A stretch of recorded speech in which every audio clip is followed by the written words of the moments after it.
प्रणाम मित्रों। आशा करता हूँ आप सब स्वस्थ होंगे।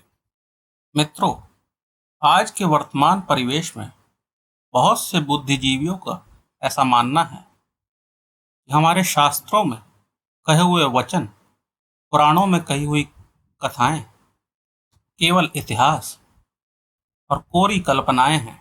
वर्तमान परिवेश में उनका कोई मूल्य नहीं है। वर्तमान जीवन की चुनौतियों में आज का मनुष्य उनसे कोई सीख नहीं ले सकता। परंतु मेरा ऐसा मानना है कि हमारे शास्त्र और उनमें कहे हुए वचन हजारों वर्ष पूर्व भी प्रासंगिक थे, आज भी प्रासंगिक हैं और पीढ़ियों के लिए भी प्रासंगिक रहेंगे। शास्त्रों के अथाह समुद्र से ज्ञान के मोती पाने के लिए आवश्यकता है केवल श्रद्धा और स्वीकार भाव की। आज जिस प्रसंग की हम चर्चा करेंगे उसे हम सब भली भांति जानते हैं, परंतु आज हम उस प्रसंग के गहरे मर्म को टटोलने की कोशिश करेंगे। वनवास के अंतिम चरण में भगवान और माँ सीता भैया लक्ष्मण के साथ पंचवटी में निवास कर रहे थे। वहां आए स्वर्णमेघ को देखकर माँ उन्हें पाने की लालसा करती है। प्रभु के समझाने पर भी, माँ के कहने पर, बार बार आग्रह करने पर प्रभु को जाना पड़ता है। भगवान मृग के पीछे दौड़ते हैं और अंत में उसका वध करते हैं। तब पता चलता है कि वह मारीच राक्षस है। इधर माता सीता भगवान राम की व्याकुलता में लक्ष्मण को जाने की आज्ञा देती है। लक्ष्मण उनके लिए मर्यादा की रेखा खींचते हैं और उन्हें इसे पार न करने की सलाह भी देते हैं, परंतु एक अधर्मी के वचनों में फंसकर वह उस मर्यादा की रेखा को लांघती हैं और हम सब जानते हैं कि अंत में उनका अपहरण हो जाता है। प्रभु भी उन्हें बचा नहीं पाते। यह प्रसंग तो यहाँ पूरा होता है, परंतु शास्त्रकार यहाँ हमें एक चेतावनी देते हैं। जो भी मनुष्य, स्त्री हो या पुरुष, अपने जीवन में दो भूलें कर बैठता है उसे ईश्वर भी नहीं बचा पाते।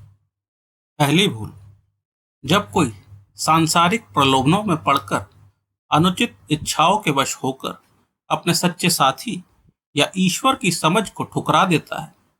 जब मनुष्य धन, रूप या क्षणिक आकर्षण के पीछे अपने सच्चे संबंधों का त्याग कर देता है, तभी उसकी नींव डगमगा जाती है। दूसरी भूल, मनुष्य मर्यादाओं का अतिक्रमण करके करता है। समाज के बड़े लोगों ने धर्म के अनुसार समाज में जीने के लिए कुछ रेखाएं खींची हैं। वो मर्यादाएं, वो रेखाएं हमारी रक्षा करती हैं, परंतु जब मनुष्य उन मर्यादाओं की रेखाओं को लांघता है, तब बुराई रूपी रावण प्रकट होता है और उस व्यक्ति का अपहरण कर लेता है। फिर सर्वशक्तिमान ईश्वर भी उस जीव का पतन होने से नहीं रोक पाते। यह प्रसंग हमें बताता है कि प्रलोभनों में पड़कर हमें अपने सच्चे शुभ चिंतकों का त्याग नहीं करना चाहिए। समाज और धर्म द्वारा खींची गई मर्यादा की रेखा को नहीं लांघना चाहिए। ऐसा करने पर जीव का पतन निश्चित है। आज के वर्तमान परिवेश में हम देखते हैं, आज की नई पीढ़ी संसार की चकाचौंध को देखकर अपने परिवार, अपने माता पिता की अवहेलना करने लगती है, परिवार की मर्यादाओं का अतिक्रमण करने लगती है, जिसके कारण छोटी सी उम्र में ही गहरे व्यसनों और गलत आदतों का शिकार हो जाती है और पूरा जीवन और परिवार अवसाद के गहरे सागर में डूब जाता है। मेरे कहने में कुछ त्रुटि रही हो तो कृपया मुझे क्षमा करें। मुझे ध्यान से सुनने के लिए आप सभी का बहुत बहुत धन्यवाद।